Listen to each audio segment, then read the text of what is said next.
திருவாசகம் எனும் தேன். அதுக்கு தான் நான் இந்த வரியை சொன்னேன்.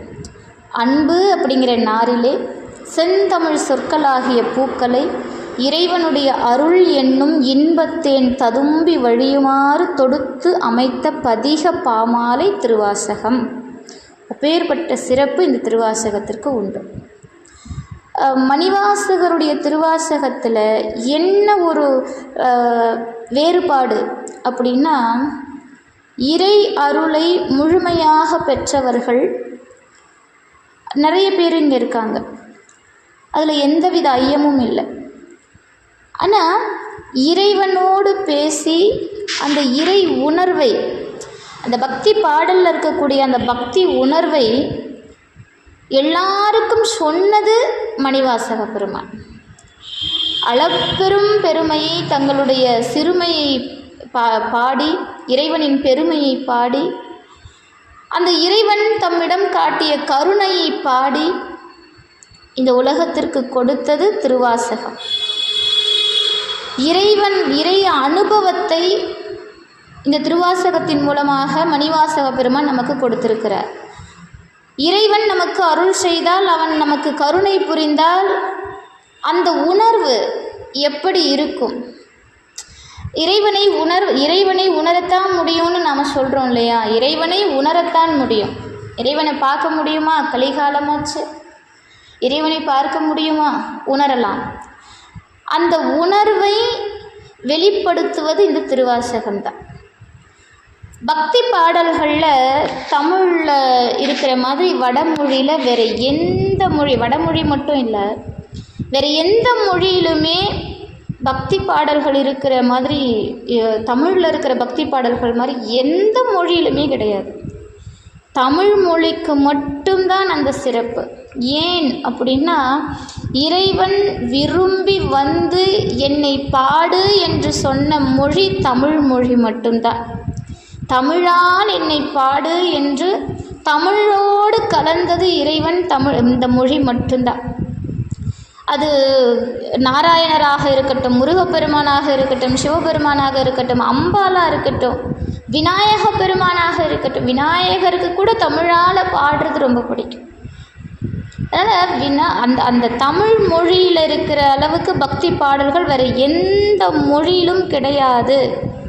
அதனால தான் நம்ம தமிழ் மொழிக்கு அவ்வளவு சிறப்பு. இறைவனே வந்து என்னை தமிழால் பாடுன்னு சொல்கிற அளவுக்கு உயர்ந்தது இந்த மொழி. தமிழே மறை, தமிழே வேதம் அப்படின்னு சொன்னதுக்கு காரணம் இதுதான். தமிழில் இருக்கக்கூடிய பல்லாயிரக்கணக்கான பக்தி பாசுரங்களில் இறைவனது பெருமையும் புகழும் பேச பெற்றுள்ளன அப்படிங்கிறதா உண்மை. எத்தனை ஆயிரக்கணக்கான, எத்தனை கோடிக்கணக்கான பாடல்கள் தமிழில் இருக்குது. அத்தனை பாடல்களிலும் இறைவனது பெருமை புகழ் பேசப்பட்டுள்ளது. அதை அடியார்கள் பக்தி பரவசத்தோடு பாடியிருக்காங்க, பக்தியோடு பாடியிருக்கிறாங்க, பக்தியை வளர்த்திருக்கிறார்கள். இறைவன் எப்படிப்பட்டவன் அப்படிங்கிற அனுபவத்தை கொடுத்துருக்குறாங்க. இறைவனுடைய கருணை எப்படிப்பட்டதுங்கிறத கொடுத்துருக்குறாங்க. அந்த அனுபவம் நமக்கும் வர வேண்டும் அப்படின்னா இந்த திருவாசகத்தை படித்தால் வந்துடும். இந்த உடலை உள்ளத்தை அப்படியே ஆட்கொள்ளக்கூடிய ஒரு பாடல் இந்த திருவாசக பாடல் தான். இன்னொரு விஷயம், இந்த திருவாசகத்தில் அவ்வளவு சிறப்பு என்ன அப்படின்னா, நாம் யார் என்ற நினைவையே அடியோடு இழந்து தேனில் விழுந்த ஈயை போல இறை அனுபவத்தில் மூழ்கி பின் அந்த அனுபவ நிலையிலிருந்து மீண்டு தாம் பெற்றிருந்த அனுபவத்தை பாடல்களாக்கி பதிகங்களாக்கி தரும் வாய்ப்பு மணிவாசக பெருமான் ஒருவருக்கே அமைந்தது. அந்த நிலை நமக்கும் வர வேண்டும். திருவாசகத்தை படித்தால் நாம் யார் என்ற நிலையே நாம் மறந்து விடுவோம். அப்படிப்பட்ட சிறப்பு திருவாசகத்திற்கு.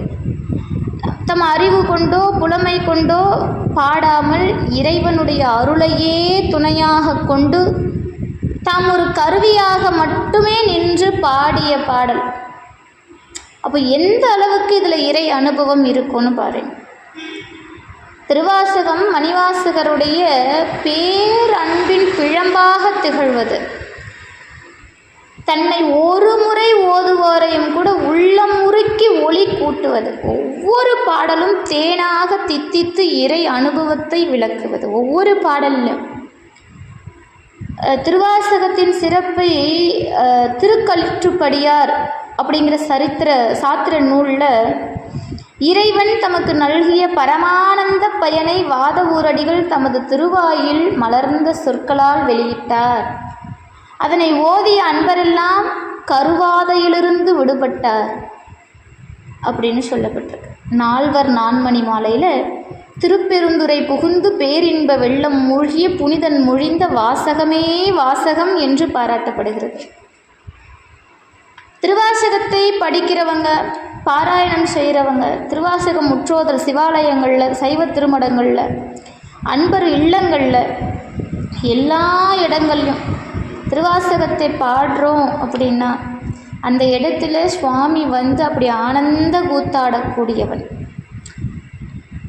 ஏன்னா இந்த திருவாசகத்தை இறைவன் தமக்காக எழுதி வாங்கி கொண்டான் அப்படின்னா இது எப்பேற்பட்ட நூலாக இருக்க வேண்டும். இறைவனே வந்து மணிவாசகரை பாட வைத்து அந்த பாடலை எழுதி எடுத்துக்கிட்டான் அப்படின்னா அதற்கு எவ்வளவு சிறப்பு இருந்தால் அந்த நூல் அப்படி இருந்திருக்கும். இது ஏன் சுவாமி இதெல்லாம் செய்தார் அப்படிங்கிறத நான் அடுத்தடுத்து சொல்கிறேன். இப்போ மணிவாசகர் அப்படிங்கிற அந்த ஒரு உன்னத ஆத்மா, இன்னும் சொல்லப்போனால் நம்முடைய சைவ உலகத்தில் சிவபெருமானுக்கு நிகராக அருளாளர்கள் இருக்கிறார்கள் அப்படின்னா மணிவாசகரும் ஒருவர். மணிவாசகரே சிவபெருமான் அப்படின்னு நம்முடைய சைவ உலகம் சொல்லுது. அப்போது இந்த மணிவாசக பெருமானுடைய வரலாறு முதல்ல நம்ம பார்க்குறோம். இவர் வைகை ஆற்றங்கரையில், வைகை ஆறு அப்படின்னு சொன்னாலே நமக்கெல்லாம் ஒரு நினைவு வரணும். செந்தமிழ் மனமும் சிவ மனமும் ஒருங்கே கமழும் திருநாடு தென்பாண்டி வளநாடு, மதுரை. ஆமாம், இந்த நாட்டை அழகு செய்கிறது இந்த பூம்புணல் யாறு, புனல் யாறு அப்படின்னு அழைக்கப்பட்ட பூம்புணல் ஆறு. இந்த பூம்புணல் ஆறு தான் வைகை ஆறு அப்படின்னு நாம் இன்னைக்கு பாடுறோம். இந்த வைகை ஆறு இதிகாச சிறப்புடையது. இன்னைக்கு நேற்று கிடையாது, இதிகாசம் தோன்றிய காலம் முதலே இந்த வைகை ஆறானது சிறப்பில் அடங்கியது.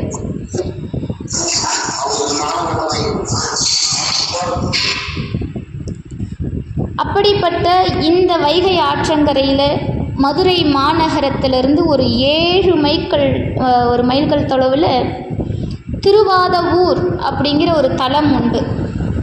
இந்த தலத்தில் வாதபுரீஸ்வரர் அப்படிங்கிற திருநாமத்தோடு இறைவன் எழுந்தருளி அருள் செய்கிறார். இந்த தலம் வாயு பூஜித்த காரணம், அதனால் இந்த தலத்திற்கு வாதபுரம் அப்படின்னு அழைக்கப்பட்டது. இந்த நகரில் அமாத்திய அந்தனர் குலத்தில் சிவநெறி பிறழா சிந்தையாளராகிய அந்தனர் ஒருவர் வாழ்ந்து வந்தார். அவர் பெயர் சம்புபாத சிறுதர். அவர் மனைவியாரின் பெயர் சிவஞானவதி. இவங்க இருவரும் இல்லறம் வழுவாது ஒழுகி வரும் நாளில் தென்னாட்டில் புறச்சமயமாகிய புத்த சமயம் மேலோங்கி இருந்தது. சைவ சமய வளர்ச்சி குன்றி இருந்தது. இறைவன் திருவருளால் இவ்விருவருக்கும் சைவம் தழைக்கவும் வேத சிவாகம நெறிகள் விளங்கவும் திருமகனார் ஒருவர் திரு அவதாரம் செய்தார். தாய் தந்தையர் மனமகிழ்ந்த அம்மகனாருக்கு திருவாதவூரர் என்னும் திருப்பெயரையே சூட்டினர். அந்த ஊரில் எழுந்தருளி அருள் செய்யக்கூடிய இறைவன் பெயர் திருவாதவூரர், வாதபுரீஸ்வரர். அந்த வாதபுரீஸ்வரர் திருநாமத்தையே அந்த குழந்தைக்கும் வைத்தனர் பெற்றோர்கள். திருவாதவூரர் என்பது பெயர். திருவாதவூரருக்கு வயது ஏற ஏற கலை ஞானங்கள் நிரம்பியது. அவர் சிறு வயது முதலே கலைகளிலும் கேள்வி ஞானங்களிலும் சிவபக்தியிலும் சிறந்து விளங்கினார். அவருக்கு சிறு வயது முதலே ஏதோ ஒரு தேடல் அவரிடத்தில் இருந்து கொண்டே இருந்தது. தேடல் தேடல், எதை எடுத்தாலும் அதில் ஒரு தேடல் இருந்தது. அந்த தேடல் எப்படிப்பட்டது அப்படின்னா, நமக்கெல்லாம் இருக்கக்கூடிய சாதாரண தேடலாக அது அமையவில்லை. இறைவனை தேடிய தேடல். இறைவனை அடைய வேண்டும் எனில் குருவை அடைய வேண்டும் என்ற ஒரு உன்னதமான நிலை அது. 16 வயதளவில் வாதவூரர் கலை ஞானங்கள் அனைத்தும் கைவர பெற்றார். இவரது கல்வி திறம், நல்லொழுக்கம் இதெல்லாம் பார்த்து அந்த ஊர் மக்கள் வியந்து பாராட்டுறாங்க. ஆஹா, இப்படி ஒரு குழந்தையா! அவருடைய புகழ் மெல்ல மெல்ல மெல்ல மெல்ல பாண்டிய நாடு முழுவதும் பரவ ஆரம்பிக்குது. அக்காலத்தில் பாண்டிய நாட்டை ஆட்சி செய்த மன்னனுடைய பெயர் அரிமர்த்தன பாண்டியன். இந்த பாண்டிய நாட்டை ஆட்சி செய்து வருகிறார். அரிமர்த்தன பாண்டியனுக்கு திருவாதவூரரது இந்த திறமை, இந்த அறிவு திறம், சிவபக்தி, நல்லொழுக்கம் இதெல்லாம் அந்த பாண்டிய மன்னனுக்கு சென்றடையுது. அவருடைய திறமையையும் அவருடைய ஒழுக்கத்தையும் பக்தியையும் அரிமர்த்தன பாண்டியன் பெரிதும் போற்றினான்.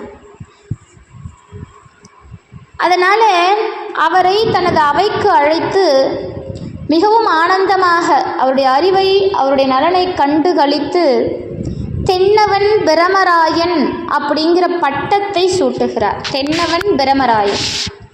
அதற்கு முன்பு அவருக்கு பெயர் வாதவூரர். அரிமர்த்தன பாண்டியனுடைய அவைக்கு வந்த பிறகு அவருடைய பெயர் தென்னவன் பிரம்மராயன். அவருக்கு பெயர் சூட்டி மந்திரிகளுக்கெல்லாம் முதன்மை மந்திரியாக அமைச்சர் பதவியை கொடுக்கிறார்.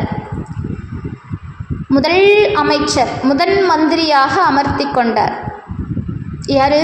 அரிமர்த்தன பாண்டியன். திருவாதவூரரும் இது இறைவனுடைய ஆணைன்னு அதை ஏற்றுக்கொண்டார். அதாவது நமக்கு நம்முடைய திறமையான ஒரு பதவி கிடைக்குது அப்படின்னா அந்த இடத்துல நம்ம இறைவனை மறந்து நம்முடைய திறமையையும் நம்முடைய பதவியையும் உயர்வாக பேசுவோம். இது என்னால் கிடைத்தது அப்படிங்கிற மமதை எங்கோ ஒரு மூலையிலாவது இருக்கும். நான் எவ்வளவு கஷ்டப்பட்டேன், என் கஷ்டத்துக்கெல்லாம் பலன் கிடைச்சிருச்சு என்போம். ஆனால் மணிவாசக பெருமான் இது இறைவன் ஆணை என்று ஏற்றுக்கொண்டார். அவருக்கு அதில் விருப்பமெல்லாம் இல்லை. அவருடைய தேடலே வேறு. சிறு வயது முதலே அவருடைய தேடல் அப்படிங்கிறது ஞானத்தில் ஒழுகியது, ஞான தேடலாக இருந்தது. இறைவனையே தேடி அலைந்து கொண்டிருக்கக்கூடிய அந்த புண்ணிய ஆத்மா கிட்ட போய் நீங்கள் முதலமைச்சர் பதவியில் இருங்க அப்படின்னு சொன்னால் அது அவருக்கு பெருசாக சந்தோஷம்லாம் கிடையாது. இது இறைவனுடைய ஆணை. இன்னொரு விஷயம் என்னென்னா, அந்த ஊரில், அதாவது அந்த பாண்டிய நாட்டில் சொக்கநாத பெருமானை தினம் வழிபாடு செய்யலாம். இப்போ பக்கத்திலே இருக்கிறார் சொக்கநாதர். ஆக சொக்கநாதனை தினமும் பூஜிக்கலாம், தினமும் பார்க்கலாம். இப்படி ஒரு ஆசையில் தென்னவன் பிரம்மராயன் என்னும் பட்டத்தோட வாதவூர் அடிகள் அந்த மந்திரி பதவியை ஏற்றுக்கொள்கிறார். அந்த அமைச்சுரிமை, அந்த மந்திரி தொழிலில் இருந்தாலும் கூட ரொம்ப கவனத்தோட, சிந்தை வழுவாது இறைவன் திருவருளை ஒன்றையே நாடி அந்த பொது வாழ்க்கையிலும் ஈடுபட்டு வருகிறார். வாதவூரருடைய அமைச்சுரிமை, அந்த அமைச்சர் பதவியால் அங்கே இருக்கக்கூடிய குடிமக்கள்லாம் மிகவும் மகிழ்ச்சியாக வாழ்கிறார்கள். எப்போவுமே ஒரு பாண்டியனுக்கு கண்ணும் கவசமுமாக விளங்குவது யார் அப்படின்னா அமைச்சர்கள் தான். அதிலும் குறிப்பாக அந்த அமைச்சர்களை வழிநடத்தக்கூடிய முதல் அமைச்சர். அந்த முதல் மந்திரி எப்படி இருக்கிறாரோ அப்படித்தான் ஏனைய மந்திரிகள் இருப்பாங்க. அப்போ ஏனைய மந்திரிகள் எப்படி இருக்கிறாங்களோ அவங்களுடைய செயல்பாடுகளின் மூலமாக அந்த குடிமக்களும் இன்பத்தையோ துன்பத்தையோ பெற்று விடுவார்கள்.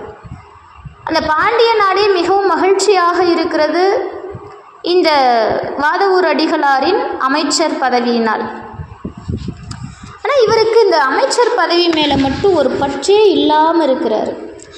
எப்பவுமே ஒரு பதவி கிடைச்சா அது எவ்வளோ சந்தோஷம், எவ்வளோ ஒரு தாங்க முடியாத சந்தோஷம் இருக்கும். இந்த உலக வாழ்வு, இந்த வாழ்வில் காணப்படுகின்ற பெரும் போகம், இதெல்லாம் நிலை இல்லை அப்படிங்கிற உண்மையை வாதவூர் அடிகள் மிகவும் தெளிவாக அறிந்து கொண்டதால் அந்த பதவியில் அவருக்கு பெருசாக ஈடுபாடெல்லாம் இல்லை. ஆனாலும் இறைவன் கொடுத்த இந்த ஒரு கட்டளையை சிரமேற்கொண்டு குடிமக்களுடைய மகிழ்ச்சிக்காக அந்த பணியை ஆற்றி வருகிறார். கூத்தினர் தன்மை வேறு கோலம் வேறு ஆகுமாறு போல இவர் மேற்கொண்டிருந்த அமைச்சுரிமை இவருக்கும் இவருடைய அந்த பதவிக்கும் தொடர்பே இல்லாமல் இருக்குது. கடமையை செய்கிறாரு, ஆனால் அந்த அமைச்சர் பதவியை பெருசாக ஒரு எடுத்துக்கல. அவர் அந்த அமைச்சர் பதவியிலிருந்து என்ன செய்யணுமோ மக்களுக்கு அதை செய்கிறார். மன்னவனுக்கு என்ன ஒரு உபதேசம் கொடுக்கணுமோ அதை செய்கிறார். ஆனால் அந்த அமைச்சர் பதவியின் மூலமாக இவருக்கு பெரிதளவில் சந்தோஷம் இல்லை. இவருடைய தேடல் எல்லாம் எப்போவுமே ஒரு சிறந்த குருநாதரை தேடும் வேட்கையே இவருக்கு இருந்தது. இந்த பிறவி அப்படிங்கிற பெரும் பயனை அடைவதற்கு வழி குருநாதரை அடைவது. குருநாதரை அடையாமல், குருவை தொழாமல், குருவை பார்க்காம எந்த காலத்திலும் இறைவனை அடைய முடியாது. எந்த காலத்திலும் அடைய முடியாது. ஏன் இது எதுக்காக சொல்கிறோம் அப்படின்னா, இப்போ குருநாதர் யாருங்க? அவரும் நம்மளை போல் ஒரு சாதாரண மனுஷன் தானே. அவரும் நம்மளை போல தூங்குறாரு, எழுறாரு, சாப்பிட்றாரு. அவருடைய வாழ்வும் நம்முடைய வாழ்வும் ஒன்று தானே.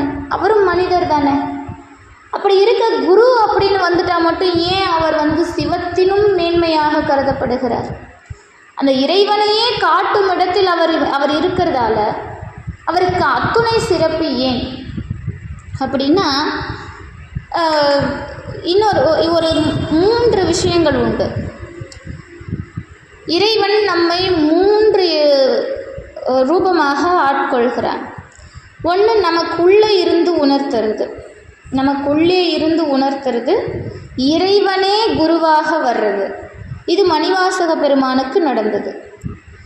மணிவாசக பெருமானுக்கு சிறு வயது முதற்கொண்டே ஒரு தேடல். அந்த தேடலை கொடுத்தவன் இறைவன். அந்த தேடல் வழியாக செல்ல வைத்தவன் இறைவன். இறைவன் யார் என்பதை உணர வைத்தவன் அவன்தான். அக்காரணம் கொண்டே இறைவன் அவருக்கு நேரடியாக குருவாக வந்தார். இன்னொரு வகையில் இருக்காங்க. என்னென்னா, தனக்குள் இருந்து உணர முடியாது. ஒருவர் சொல்ல உணர்ந்துக்கலாம், ஒருவர் எடுத்து கொடுக்க வாங்கிக்கலாம். அப்படி இருக்கிறவங்களுக்கு தான் குருவின் தேடல் தேவைப்படுது. அப்போ நாம் யார் என்ற உண்மையை யார் நமக்கு சொல்லுவார் அப்படின்னா நம்முடைய குருநாதர் தான். நம்முடைய குருவை அல்லாது வேறு யாராலையும் நாம் யார் என்ற உண்மையை நமக்கு சொல்ல முடியாது. நாம் யார் என்பதை தெரிந்து கொள்ளாமல் நம்மால் இறைவனை அறிந்து கொள்ள முடியாது. பெரிய புராணம் உட்பட பல வகுப்புகளில் உங்களுக்கு சொன்ன விஷயம், நாம் வாழ்கிற வாழ்க்கையில் முதல் தேடல் நாம் யார் என்பதை தெரிந்து கொள்ள வேண்டியது தான் அவசியம். சும்மா போய் இப்போவும் எல்லா நேரமும் இறைவனுக்கு எனக்கு இதை கொடு, அதை கொடு, இதை கொடு, அதை கொடுன்னு இந்த போக வாழ்க்கையிலேயே இருந்துக்கிட்டு இருக்கிறோமே, என்னைக்கு தான் நாம் இதிலிருந்து வெளிப்பட்டு உண்மை பயணத்தை தொடர போகிறோம்? இறைவனை எப்போது தான் நாம் அடைய துடிக்க போகிறோம்? நாம் எங்கிருந்து வந்தோமோ அந்த இடத்தை எப்போது தான் நாம் கண்டறியப்படுகிறோம்? கிடையாது. நம்ம அந்த வழியிலே போகிறது கிடையாது. காலையில் விடிஞ்சதுலேருந்து இரவு தூங்குகிற நேரம் வரைக்கும் நாம் எத்தனை முறை இறைவனை சிந்திக்கிறோம் அப்படிங்கிறதே கேள்விக்குறி. ஆனால் அவன் நம்மை எப்போதும் மறப்பதில்லை. இமைப்பொழுதும் என் நெஞ்சில் நீங்காதான் தாழ்வாழ்க. இமைக்கிற பொழுது கூட அவன் நம்மளை மறக்கிறதில்ல, நம்ம விட்டு நீங்கிறதில்ல. நாம் என்ன பண்ணுறோம்? எதுக்காக வந்தோங்கிறதையே மறந்துட்டு ஏதேதோ பண்ணிக்கிட்டு இருக்கிறோம் நாம் இங்கே.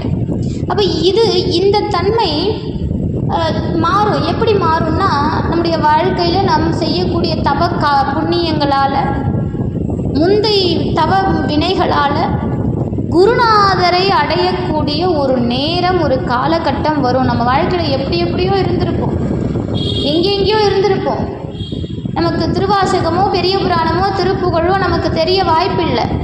திருமுறைகள், நால்வர் பெருமக்கள், நாயன்மார்கள் யாரையுமே, நமக்கு அருளாளர்களை பற்றி யாரையுமே தெரிய வாய்ப்பில்லை. எங்கெங்கேயோ இருந்திருப்போம். ஆனால் எல்லாரையும் ஒரு இடத்துல கூட்டி வச்சு இறைவனுடைய முழு கருணையும் நம்முடைய புத்தகத்தில் என்னெல்லாம் இருக்குது அப்படிங்கிறத தெரிய வச்சுக்கிறதுக்கு ஒரு காலத்தை இறைவன் உண்டாக்கி கொடுத்துருக்குறான். அப்போது ஏதோ ஒரு காலகட்டம் நம்முடைய வினை பயன், நம்முடைய தவ வலிமை அங்கே கொண்டு வந்து சேர்க்கும். அப்போது அந்த இடத்துல நமக்கு குருவாக இருந்து இறைவனை காட்டக்கூடிய தன்மை இங்கே இருக்குது அப்படின்னா, அந்த குருநாதர் அதை சொல்கிறார் அப்படின்னா அது நமக்கு நம்முடைய நிலைப்பாடு. நம்ம எல்லாரும் அந்த நிலைப்பாட்டில் தான் இருக்கிறோம். குரு சொல்ல நமக்கு இறைவன் யார் அப்படிங்கிற உணர்வு வருது. மணிவாசகருக்கு வந்தது அப்படி அல்ல. மணிவாசகருக்கு உள்ளிருந்து உணர்த்தியது. அதன் காரணமாக இறைவனே குருவாக வந்தார். இப்போ நமக்கு என்னன்னா, இறைவன் குருநாதர் ரூபத்தில் வருவார். அவருக்கு இறைவனே வந்தார். நமக்கு நாம் யார் குருநாதரை பார்க்கிறோமோ, யாரை குருவாக பார்க்கிறோமோ அவர் ரூபத்தில் இறைவன் அருள் செய்வார். இன்னொன்று இருக்கு, என்ன பண்ணாலும் குருவினுடைய அருளை பெறவே முடியாது. ஏன்னா அவங்களுக்கு இறைவனுடைய அருள் கிடைக்க அந்த தன்மை இல்லை. அப்போ அவங்க என்ன பண்ணுவாங்கன்னா, இந்த உலக வாழ்க்கையில் உழன்று கொண்டே இருப்பார்கள். குருவின் தேடலே இருக்காது. முதல் அடிப்படையே அதான், குருவினுடைய தேடலே இருக்காது. அவங்க பிறவிதோறும் எடுத்துக்கிட்டே இருக்கணும். ஏதோ ஒரு பிறவியில் எங்கேயாவது செய்கிற ஒரு புண்ணியம் அவங்கள மாற்றுற வரைக்கும் தேடிக்கிட்டே இருப்பாங்க. இப்படி நமக்கு பல அடிப்படைகளில் குரு நமக்கு கிடைப்பார். அப்படி இவருடைய தேடல் முழுக்க குருநாதரை தேடுறதுலே இருந்தது.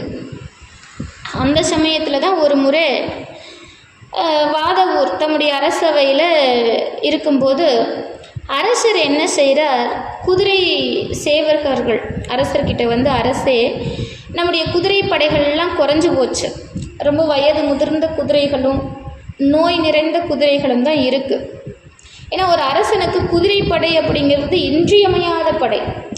ஒரு அரசனுடைய படைபலம் எதை சார்ந்தது அப்படின்னா, அந்த குதிரைப்படை, காலாட்படை, தேர்ப்படை, இதெல்லாம் வந்து மிக சரியாக அமைந்திருக்க வேண்டும். அதனால் அங்கே இருக்கக்கூடிய குதிரை சேவகர்கள்லாம் வந்து சொல்கிறாங்க, மன்னவா இது போல் நம்முடைய குதிரை படைகள்லாம் குறைஞ்சிக்கிட்டே வருது, இதை தங்களுக்கு பலப்படுத்த வேண்டும் அப்படிங்கிற நினைவுறுத்துவது எங்களுடைய கடமை அப்படின்னு சொல்லிட்டு அங்கிருந்து போகிறாங்க. அப்போது அரசவையில் இருந்து சில தூதர்கள் கீழே கடற்கரையில் நல்ல குதிரைகள் வந்து இறங்கியிருக்கு அப்படின்னு அரசன்கிட்ட சொல்கிறாங்க. அரசன் அமைச்சர் பெருமானாகிய வாதவூரரை பார்த்து, வாதவூரடிகளை பார்த்து, நம்முடைய கருவூலத்திலிருந்து எவ்வளவு பணம் வேண்டுமோ, எவ்வளவு பொருட்கள் வேண்டுமோ அவ்வளோ பொருட்களை எடுத்துக்கிட்டு பணியாளர்களையும் கூட கூட்டிக்கிட்டு நல்ல குதிரைகளை வாங்கி வாங்க அப்படின்னு ஆணையிடுகிறார். இது மன்னனுடைய ஆணை. இப்போ வாதவூரரும் அந்த மன்னனுடைய ஆணையை ஏற்று அந்த பண்டாரத்தை திறந்து, அந்த பொருள் வைத்திருக்கக்கூடிய பண்டாரத்தை திறந்து எவ்வளவு பொருள்கள் வேண்டுமோ எடுத்துக்கிட்டு ஒட்டகத்தின் மீதேறி அந்த படைகளும் பரிசனங்களும் தன்னை சூழ்ந்து வர மதுரை சொக்கேசன் ஆலயத்திற்கு போய் இறைவனை வழிபாடு செஞ்சுட்டு மதுரையிலிருந்து புறப்படுறார். அது எதற்கான பயணம் அப்படின்னா, அது அவருக்கான பயணம். இது குதிரைக்கான பயணம் அல்ல, இது உலகியலுக்கான பயணம் அல்ல. அந்த பயணம் இறைவன் ஆட்கொள்ள தயாராக இருக்கிறார். இவர் இறைவனுடைய அருளை உணர்வதற்காக செல்லக்கூடிய பயணம். இப்போ பல காலம் தொடர்ந்து கடந்து திருப்பெருந்துறை அப்படிங்கிற தலத்தை வந்து அடைகிறார். அந்த ஊர் பக்கத்தில் வர வர வர வர அவருக்கு ஏதோ தன் மேலே இருக்கிற சுமை குறைஞ்சது மாதிரி இருந்தது. அது வரைக்கும் இல்லாத ஒரு அனுபவம்.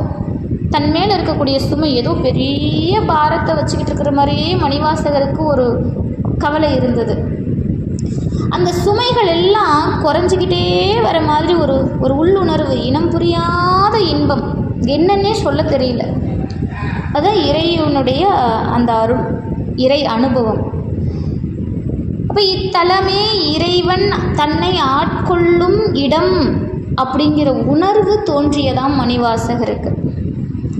அந்த வேளையில் அந்த இடத்துக்கு வந்துக்கிட்டே இருக்கிறார். அந்த சமயத்தில் எங்கிருந்தோ சிவநாம முழக்கம், நம சிவாய சிவாய நம, நம சிவாய சிவாய நம அப்படிங்கிற அந்த சிவநாம முழக்கம் எங்கிருந்தோ வருது. அந்த ஒளி வர திசை நோக்கி வாதவூர் அடிகள் தம்மையும் மறந்து போகிறார். அவர் வந்த விஷயத்தெல்லாம் மறந்துட்டார். சிவாய நம, நம சிவாயங்கிற அந்த மந்திரத்தை, அந்த மந்திர ஓசை, அந்த முழக்கத்தை கேட்டு தன்னையும் மறந்து, தாம் யார் என்பதை மறந்து, வந்த வேலையை மறந்து, எல்லாத்தையும் மறந்து அந்த நாமம் வருகின்ற திசை நோக்கி வாதவூரர் செல்கிறார்.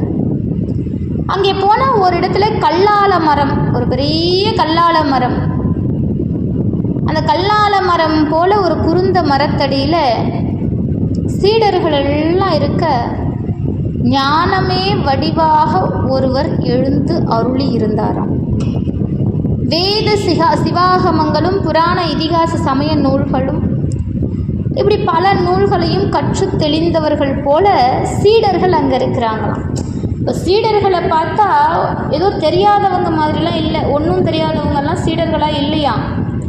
வேத ஆகமங்கள், சிவாகமங்கள், இலக்கியங்கள் எல்லாம், இதிகாச புராணங்கள் எல்லாம் தெரிஞ்சுக்கிட்டவங்க மாதிரி சீடர்கள் இருக்கிறாங்களாம். அப்போ இதெல்லாம் தெரிஞ்சவங்களுக்கு உபதேசம் செய்யணும்னா குரு எப்படி இருக்கணும்? அப்படிப்பட்ட ஞானமே வடிவாக இருந்த குரு அங்கே அமர்ந்து கொண்டிருந்தாராம். அந்த ஞானமே வடிவான குருவை கண்ட மாத்திரத்தில் மணிவாசகருக்கு அவர் சிவபெருமானாகவே காட்சி கொடுக்கிறார். அந்த சீடர்கள் உட்கார்ந்துட்டு இருந்தது, குரு அங்கே வீற்றிருந்தது, இதெல்லாம் பார்க்கும்போது மணிவாசகருக்கு தம்முடைய பாசமாம் பற்றருக்கும் ஆசானே அங்கு குருநாதராக இருந்தாராம். பாசமாம் பற்றருக்கும் ஆசான். அவரது வலது திருக்கை சின்முத்திரை காட்டி கொண்டிருந்தது. அவரது திருமுகம் ஒளி மண்டலமாக, ஜோதி ஸ்வரூபமாக திகழ்ந்ததாம். அவரது கண்கள் திருவருள் விளக்கத்தை செய்து கொண்டிருந்தது. எப்பவுமே குருநாதருடைய கண்கள் கருணையே வடிவமாக இருக்க வேண்டுமா.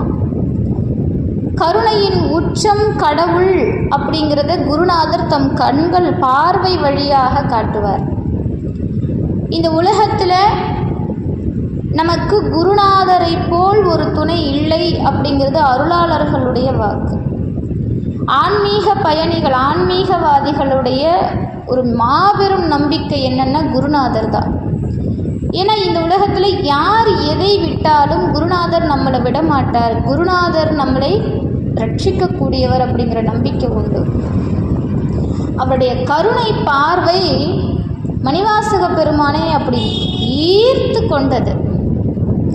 எப்படி காந்தம் ஈர்க்குமோ, காந்தம் இரும்பை ஈர்க்குமோ, அதுபோல மணிவாசகரை அந்த குருவினுடைய கடைக்கண் பார்வை ஈர்த்து கொண்டது. அப்படியே போனவர் இந்த குருநாதரை பார்த்து வணங்கி அவருடைய திருவடியில் அப்படியே விழுந்துட்டார். ஐயனே எளியேனையும் ஆட்கொண்டருளுக அப்படின்னு வேண்டி அந்த குருநாதருடைய திருவடியில் விழுந்துட்டார். வாதவூரருடைய நிலையை கண்ட குருநாதர் திருக்கண் நோக்கம், அதாவது குருநாதர் எப்பவுமே நமக்கு உடனே தீட்சை கொடுக்க மாட்டார். இதில் பல வகைகள் உண்டு. குருநாதருடைய கடைக்கண் பார்வை யாருக்கு படுதோ அவங்களுக்கு தான் இறைவன் திருவருள் கிட்டும். சத்தியம். குருநாதருடைய கடைக்கண் பார்வை யாருக்கு கிட்டுதோ அவர்களுக்கு இறைவன் அருள் கிட்டியது அப்படின்னு அர்த்தம். இல்லைன்னா வாய்ப்பே கிடையாது. குருநாதர் நம்மளை பார்க்க மாட்டார். லட்சம் பேர் குருநாதர் முன்னாடி இருக்கலாம், லட்சம் பேர் குருநாதர் முன்னாடி இருக்கலாம். ஆனால் குருநாதருடைய பார்வை அந்த லட்சத்தில் யார் மேலே இருக்குங்கிறது ரொம்ப முக்கியம். அந்த லட்சத்தில் இருக்கிற 1,00,000 பேரையும் குருநாதர் பார்க்க மாட்டார். அதில் யாரோ ஒருத்தரை பார்ப்பார். அது அவர் பார்க்கறதில்ல, இறைவன் பார்க்க வைக்கிறார்.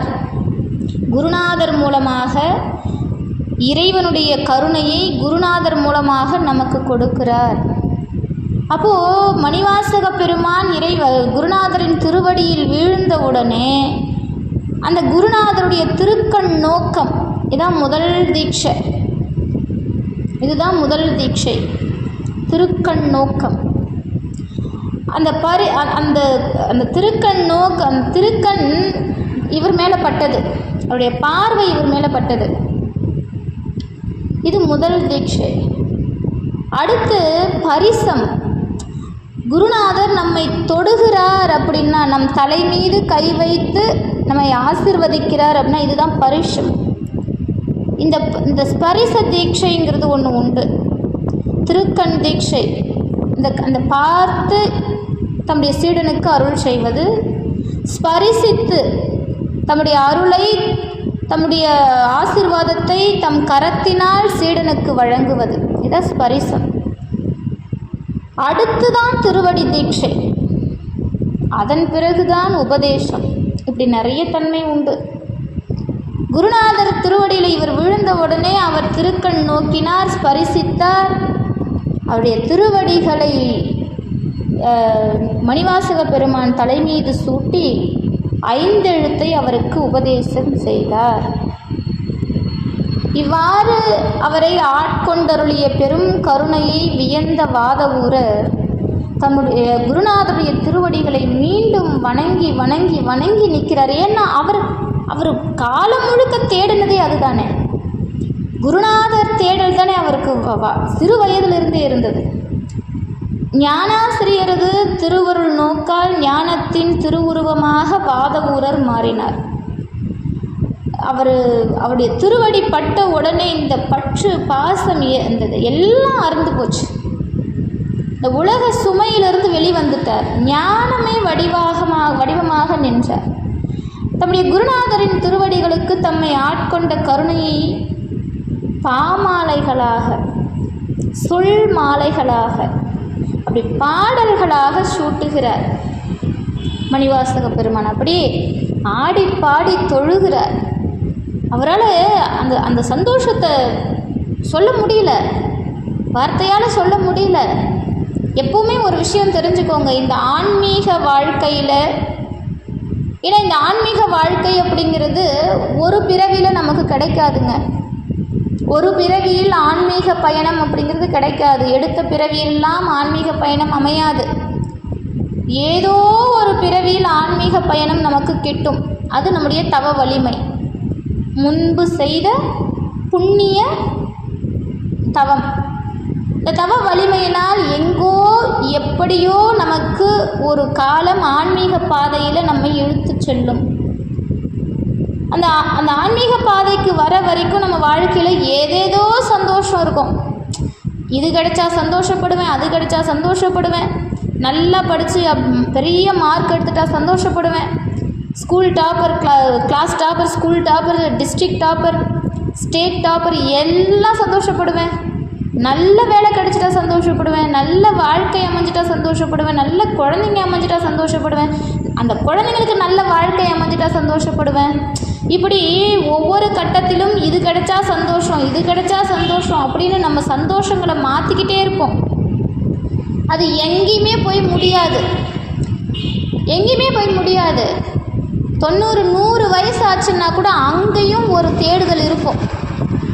100 வயசு ஆனால் கூட அப்போ கூட அவங்களுடைய வம்சத்தில் இருக்கிற ஏதோ ஒரு விஷயம் நல்லபடியாக நடக்கணுங்கிறது அந்த ஆன்மாவுக்கு துடிச்சிக்கிட்டே இருக்கும். அப்போ இந்த உலக வாழ்க்கையிலேருந்து நம்ம மீள்றதே கிடையாது. ஆனால் நாம் முழுமையான சந்தோஷத்தை அடைஞ்சிட்டோமா, முழுமையான வாழ்க்கையை வாழ்ந்துட்டோமானா கிடையவே கிடையாது. அப்போ யார் ஒருவர் நிறைவான வாழ்க்கையை வாழ்கிறார் அப்படின்னா ஆன்மீக பாதையை செலக்ட் செஞ்சவங்க தான். இப்போ ஆன்மீக பாதையை தேர்ந்தெடுத்தவர்கள் அவர்களுக்கு முதல் விஷயமே என்னென்னா குருநாதர் தேடலாக தான் இருக்கும். ஏன்னா தம்மை தாம் அறிந்து கொள்ள விரும்புபவர்கள் தான் முதலில் ஆன்மீகத்துக்குள்ளே வருவாங்க. அப்படி தன்னைத்தான் யார் அப்படிங்கிற விஷயத்தை கேள்வி கேட்கவே அவங்களுக்கு அவ்வளவு காலம். அப்போ அதை உணர்த்தக்கூடியவர் குருநாதர். அந்த குருவினுடைய பார்வை கிடைச்சிருச்சு அப்படின்னா, குருவினுடைய அருள் கிடைக்குது, குருவினுடைய ஆசீர்வாதம் கிடைக்குது அப்படின்னா, இந்த உலகத்தில் அதைவிட சந்தோஷமான விஷயம் ஒன்று இல்லவே இல்லை. அதைவிட இன்பம் இந்த உலகத்தில் வேறு ஒன்றுமே கிடையாது, வேறு ஒன்றுமே கிடையாது. எப்பேற்பட்ட சம்சார வாழ்க்கை தடையாக இருந்தாலும் சரி, எப்படிப்பட்ட துன்பமாக இருந்தாலும் சரி, அதை குருநாதருடைய கடைக்கண் பார்வை தீர்த்து வைக்கும். அது அனுபவம் இருந்தாலொழிய அது புரியறதுக்கு வாய்ப்பு இல்லை. அது எப்படிங்க, ஒரு சாதாரண மனுஷர் தானே அவங்களும். அவங்களுடைய பார்வை கிடைச்சிட்டா நம்ம வாழ்க்கை மாறிடுமா? மாறும், சத்தியம். குருநாதருடைய பார்வை நம் மீது படுகிறது அப்படின்னா, நம்மை மாற்றுவதற்கான பார்வை, அந்த பார்வை அப்படிங்கிறத முதல்ல தெரிஞ்சுக்கோங்க. அவ்வளவு எளிதாக குரு நம்மை பார்க்க மாட்டார். இறைவன் அவருக்கு உணர்த்தினால் மட்டும்தான் குருவின் பார்வை நம் மீது படும். அப்போது மணிவாசக பெருமானுக்கு அந்த இறைவனே திருக்கண் நோக்கமும் ஸ்பரிசத்தையும் தம் திருவடி தரிசனத்தையும் திருவடி தீட்சையையும் கொடுத்தார். 5 எழுத்து மந்திரத்தை உபதேசித்தார்னா அது எவ்வளவு பெரிய விஷயம். அவரால் சந்தோஷம் தாங்க முடியல. அந்த குருவின் ஸ்பரிசம் கிடைச்சா இந்த உலகத்தில் அப்படி ஒரு சந்தோஷம் வேறு எதுலேயுமே இல்லை. இதை குருவினுடைய அருளை பெற்றவர்களால் மட்டும்தான் உணர முடியும். இது நான் உங்களுக்கு புரிகிற மாதிரி சொல்கிறேன். எனக்கு அந்த அனுபவம் உண்டு. ஏன்னா எப்பவுமே அனுபவத்தை சொன்னால்தான் அது எப்பேற்பட்ட இன்பம் அப்படிங்கிறது புரியும். இறைவன் எனக்கு காட்டிய குருவை நான் தேடி சென்ற காலம் அப்படிங்கிறது ரொம்ப சிரமமான காலம். அந்த சமயத்தில் எனக்கு பெருசாக அந்த ஆன்மீக பாதைக்குள்ளே போகிற அளவுக்கு எனக்கு சுதந்திரம் கிடையாது. எனக்கு அப்போ தான் குழந்தை, அதாவது பிரசவ காலம் இருந்த நேரம். அது வெளியில் போக முடியல. ஆனால் அந்த 4 செவத்தில் இருந்தே குருவை எப்பவுமே நினச்சிக்கிட்டு இருப்பேன். எங்கேயாவது ஒரு இடத்துல நான் வணங்கிய குருவை, இறைவன் எனக்கு உணர்த்திய குருநாதரை எங்கேயாவது நான் பார்த்துட மாட்டேனா அப்படின்னு ஒவ்வொரு நாளும் எனக்குள்ள தேடல் இருக்கும். சதா இறைவன்கிட்ட நான் கேட்ட ஒரே ஒரு வரம் என்னன்னா, என்னுடைய குருநாதரை நான் ஒரு முறையாவது நேரில் தரிசனம் பண்ணணும், ஒரு முறையாவது அவரை பார்த்துடணும் அப்படிங்கிறது தான். ஆனால் எனக்கு அந்த சமயத்தில் தெரியாது, அவர் என்னை சுற்றி, அதாவது நான் இருக்கிற இடத்துல அதிகமாக வந்திருக்கிறார். இந்த வேலூர் மாவட்டம் முழுக்க என் குருநாதர் நிறைய வந்திருக்கிறார் அப்படிங்கிறது எனக்கு தெரியாது. ஆனால் நான் இந்த 4 செவத்துக்குள்ளே இறைவன் எனக்கு காட்டி அருளிய எம் குருநாதரின் திருமுகத்தை ஒரு முறையாவது தரிசனம் செய்ய வேண்டும் அப்படிங்கிற ஏக்கத்தில் நான் தவிச்சிக்கிட்டு இருக்கிறேன். சூழல் இப்போ எல்லாரும் கேட்கலாம், அது என்னம்மா ஒரு விஷயமா, போய் பார்த்துட்டு வந்தால் போச்சு அப்படின்னு ஈஸியாக சொல்லிடலாம். ஆனால் குருநாதரை தரிசனம் செய்கிறதோ, குருவினுடைய அந்த திருப்பாதத்தை வணங்குறதோ எல்லாம் சாதாரணமாக இல்லை. அவர் நம்ம பக்கத்திலே இருந்தால் கூட முடியாதுங்க. சத்தியமான இது உண்மை. நான் என்னுடைய அனுபவத்தில் நான் தெரிஞ்சுக்கிட்டது. அவர் நம்ம பக்கத்திலே இருந்தால் கூட குருவினுடைய திருவடியை பிடிக்கிற ஒரு வாய்ப்பு நமக்கு சத்தியமாக அமையாது, கடவுளுடைய அருள் இல்லாமல். அப்போ எல்லா இடங்களிலும் தேடுறேன், கிடைக்கல. அவர் திருவண்ணாமலையில் தான் என் குருநாதரை முதல் முறையாக பார்க்குறேன். இந்த இடத்துல அதை நான் உங்களுக்கு ஏன் சொல்கிறேன்னா, இந்த திருவாசகம்தான் என்னை குருநாதரின் திருவடியை பிடிக்க வச்சது. குருநாதரை தேடி தேடி அலைஞ்சிக்கிட்டு இருந்த மணிவாசக பெருமான் எப்படி குருநாதரை கண்டவுடன் அப்படி அழுது புலம்பி தீர்த்தாரோ, என்னுடைய குருநாதரை திருவண்ணாமலையில் முதல் முறையாக பார்க்குற மேடையில் நான் அது வரைக்கும் நான் அவர் நிகழ்ச்சியில் எதுலேயுமே நான் போய் கலந்துக்கல. அவரை பார்த்ததெல்லாம் நான் என்னுடைய இறைவன் திருவருளால் என் இறைவன் காட்டிய அந்த முகத்தை நேரில் நான் போய் பார்த்தது இல்லை. முதல் முறையாக மேடையில் பார்க்குறேன். என்னுடைய நேரம் கிட்டத்தட்ட 1000 பேருக்கு பின்னாடி நின்றுட்டுருக்கிறேன். 1000 பேருக்கு பின்னாடி நின்றுட்டுருக்கிறேன். நான் அங்கே திருவண்ணாமலை போனதுக்கு காரணமே என்னுடைய குருநாதர் அந்த மேடையில் வந்து பேசுகிறார் அப்படிங்கிற ஒரே காரணத்துக்காக தான் நான் திருவண்ணாமலை போகிறேன். ஆனால் என்னுடைய நேரம் பாருங்கள், 1000 பேருக்கு பின்னாடி நான் நிற்கிறேன். அவ்வளோ தூரத்தில் சுவாமியுடைய பார்வை எனக்கு எப்படி கிடைக்கும்? என்னை முதல்ல அவர் எப்படி பார்ப்பார்? நான் அவரை பார்க்கலாம், அவர் எப்படி என்னை பார்ப்பார்? எனக்கு அழுகையாக வருது. அண்ணாமலையாரை பார்த்து கேட்குறேன், அண்ணாமலையாரே என்னப்பா உன் நாடகம், என் குருவை பார்க்க நான் இவ்வளோ தூரம் வந்திருக்கிறேனே, ஆனால் அவருடைய பார்வை என் மேலே படவிடாமல் பண்ணிட்டியே அப்படின்னு கடைசி ஒரு மூலையில் நின்றுக்கிட்டு நான் அழுது புலம்புறேன். எங்கிருந்தோ ஒரு அம்மா வராங்க. அவங்க நிஜமாக சொல்கிறேன், அவங்க யாருன்னு கூட எனக்கு தெரியாது. என் கையை பிடிச்சி கடன்னு இழுத்துட்டு போய் முதல் வரிசையில் உட்கார வச்சுட்டு அவங்க போயிட்டாங்க. அதுக்கப்புறம் அவங்களுக்கு நன்றி சொல்லலான்னா கூட அவங்க மறுபடியும் அவங்கள நான் பார்க்க முடியல. என்னால் என்னை குருநாதரை பார்க்க வச்சிங்களே அப்படிங்கிறதுக்காக நன்றி சொல்கிறதுக்கு கூட என்னால் மறுபடியும் அந்த அம்மையாரை பார்க்க முடியல. என்னை முதல் வரிசையில் உட்கார வச்சுட்டு அந்த அம்மா போயிட்டாங்க. என் குரு பேச ஆரம்பிக்கிறாரு. அது வரைக்கும் நான் அவரை இந்த மொபைலில் டிவியில் இந்த மாதிரி நான் பார்த்து அவருடைய பேச்சை நான் கேட்டது தான் அதிகம். முதல் முறையாக திருவண்ணாமலையில் மேடையில் என் குருநாதர் பேசுகிறார், பாடுறார், அழுகழுகையாக வருது. என்னால் என்னுடைய உணர்வுகளை என்னால் சரிப்படுத்த முடியல. நான் ஏன் அழுதேன்னு கூட எனக்கு தெரியல. எனக்கு அது புரியவே இல்லை. இந்த நிமிஷம் வரைக்கும் ஏன் என் குருநாதரை பார்த்தா எனக்கு அழுக வருதுன்னு எனக்கு இந்த நிமிஷம் வரைக்கும் தெரியல. முதல் முறையாக பார்த்தேன், அழ ஆரம்பிச்சிட்டேன். அவர் பாடுறாரு, நான் அழுகுறேன். அவருடைய பார்வை என் மேலே பட்டதுங்கிறது மட்டும் எனக்கு தெரியும். என் குருநாதர் என்னை பார்த்தாருங்கிறது மட்டும் எனக்கு தெரியும். அப்போல்லாம் எனக்கு என் குருநாதர் யாருன்னு கூட தெரியாது. அதாவது அவருக்கு நான் யாருன்னு கூட தெரியாது. ஆனால் என் குருவை 4 ஆண்டு காலமாக தேடிக்கொண்டிருந்தவள் நான்.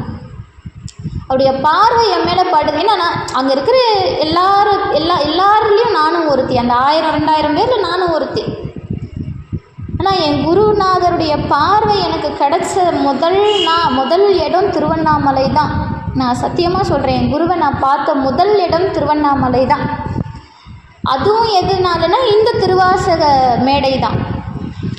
திருவாசக மேடை காரணமாக தான், திருவாசகத்தை பற்றி பேசிய காரணம்தான் நான் முதல் முறையாக சுவாமியை பார்த்த தருணம். அதன் பிறகு அவர் இறங்கி வராரு. எனக்கு ஒரு எண்ணம், அவர் நம்மளை பார்த்துட்டார், அவர் திருவடியை மட்டும் நம்ம தொட்டுறணுமே. சுவாமியுடைய திருவடியை எனக்கு எப்படி தொடுறதுன்னு எனக்கு தெரியல. ஏன்னா அவரை சுற்றி அவ்வளோ கூட்டம். எப்படியாவது அவர் திருவடியை பிடிக்கணுங்கிற எண்ணம் மட்டும் என்னை விட்டு அகழலை. நானும் காத்துட்ருந்தேன். அவர் போயிட்டு ரிட்டன் வர்ற வரைக்கும் பொறுமையாக அங்கேயே நின்றுக்கிட்டு இருந்தேன். அவ்வளவு கூட்டத்திலும் அவர் திருவடியில் போய் விழுந்துட்டேன். என்னுடைய குருநாதரை, என்னுடைய சுவாமியை முதல் முறையாக திருவண்ணாமலையில் அவருடைய திருவடியை பிடிச்ச அந்த நாள் இன்னைக்கு வரைக்கும் என்னுடைய வாழ்க்கையில் மறக்கவே முடியாத நாள். என் அண்ணாமலையார், என் முருகப்பெருமான், அருணகிரியாருக்கு முருகப்பெருமான் திருவண்ணாமலையில் தான் குருவாக வந்தார். அதன் பிறகு தான் மற்ற ஏனைய தலங்கள்லாம். அப்படிப்பட்ட திருவண்ணாமலையில் என்னுடைய குருநாதரின் திருவடிகளை முதல் முறையாக நான் ஸ்பரிசம் செஞ்சது அன்னைக்கு தான். ஒரு திருவடிகளை பிடிக்கும்போது இந்த உலகத்தில் இருக்கிற அத்தனை சுமையும் நான் இறக்கி வச்சிட்ட மாதிரி எனக்கு ஒரு சந்தோஷம். நான் அது என்னுடைய வார்த்தைகளால் உங்களுக்கு சொல்ல முடியாது. அது சொன்னால் மிகையாக இருக்கிற மாதிரி தோணும். அது உணர தான் முடியுமே தவிர நம்மளால் சொல்ல முடியாது. அவர் திருவடியை பிடிச்ச அந்த நிமிடம், அந்த அந்த ஒரு வினாடி, இந்த உலகத்தில் இருக்கிற அத்தனை சுமையிலிருந்தும் நான் விடுபட்டது போல் எனக்கு ஒரு சந்தோஷம் கிடைச்சது. அதன் பிறகு மீண்டும் மீண்டும் மீண்டும் என் குருநாதரின் தேடல் எனக்கு அதிகமாக இருந்தது. எங்கேயாவது ஒரு இடத்துல என் குருவினுடைய அருளை நான் பெற்றுவிட மாட்டேனா, என் குருவினுடைய கடைக்கண் பார்வை எனக்கு கிடைச்சிராதா, அவருடைய ஸ்பரிசம் எனக்கு கிடைச்சிராதான்னு அவ்வளவு தேடுவேன். ஆனால் என்னுடைய இறைவன், நான் சதா வணங்குகின்ற என்னுடைய விரிசடை கடவுளும் என்னுடைய கந்த கடவுளும் என்னுடைய குருநாதர் என்னுடைய அருளை எனக்கு பெற்று தந்தது அப்படின்னு நான் நம்புகிறேன். அப்படி குருவினுடைய அருள் அப்படிங்கிறது சாதாரணமாக நீங்கள் எடை போற்ற முடியாது. குருவின் தரிசனம் அப்படிங்கிறது ஒரு ஒப்பற்ற தரிசனம், இறைவனையே கண்ட தரிசனம் குரு தரிசனம். அதனால தான் திருமந்திரத்தில் திருமூலர் சொன்னார், கருடன் உருவம் கருதும் அளவில் பருவிடம் தீர்ந்து பயம் கெடுமாப்போல் குருவின் உருவம் குறித்த போதே திரிமலம் தீர்ந்து சிவன் அவன் ஆமே அப்படிங்கிறார். பருவிடம் தீர்ந்து பயம் கெடுமாப்போல், எப்படி? கருடன் உருவம் கருதும் அளவில். கருடன், அதாவது கருடனுடைய உருவத்தை பார்த்தால் பருவிடம் தீர்ந்து பயம் கெடுமாப்போல், நமக்கு பயம் நீங்கும்ல. அதுபோல குருவினுடைய உருவத்தை பார்த்த உடனே, குருவினுடைய தரிசனம், குருவினுடைய உருவத்தை கண்ட மாத்திரத்திலேயே நமக்கு திரிமலம் தீர்ந்து சிவனவனாமே, நம்முடைய 3 மலங்கள் ஆணவம் கண்மம் மாயை அப்படிங்கிற மும்மலமும் தீர்ந்து சிவமாம் தன்மை பெற முடியும். சிவன் அவன் ஆமே திருமந்திரம். அப்படிப்பட்ட குருவை, அதுவும் மணிவாசக பெருமான் தம்முடைய சிறு வயது முதற்கொண்டே குருவை தேடி தேடி அலைந்து கொண்டிருந்தவர், இறைவனை தேடி தேடி அலைந்து கொண்டிருந்தவர். அவருக்கு இறைவனே குருவாக வந்து திருவடி தீட்சை கொடுத்திருக்கிறார் அப்படின்னா அவர் அந்த சந்தோஷத்தை எப்படி வெளிப்படுத்தியிருப்பார்? அப்படி பாடல்களாக வெளிப்படுத்துகிறார், சொல் மாலைகளாக வெளிப்படுத்துகிறார்.